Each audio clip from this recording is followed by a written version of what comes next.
I got done running and I came home and I had what they call it an aortic dissection. It was right outside the aorta. I called 911, the ambulance came and got me. We went to hospital here in Brookings, and then they asked me where I wanted to go, so I went to Sanford in Sioux Falls, and that's when they found it. I thought I was originally having a stroke.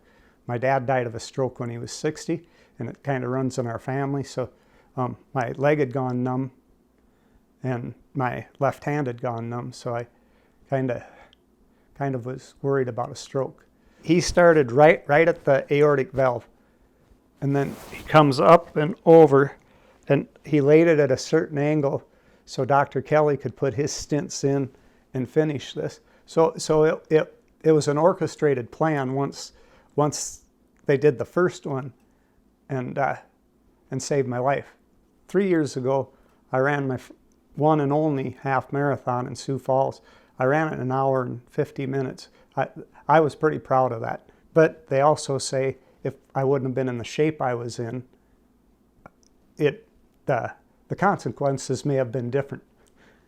My heart was getting really weak.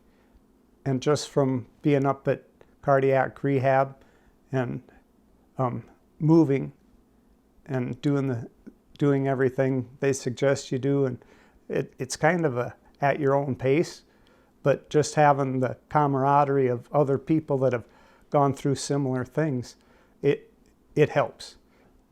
I wish I would have went to the doctor more.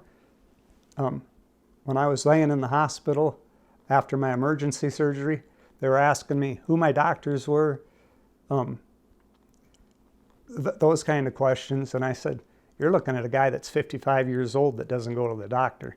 And we should all go to the doctor. Just be proactive instead of reactive. I think it might be a lot better off for him.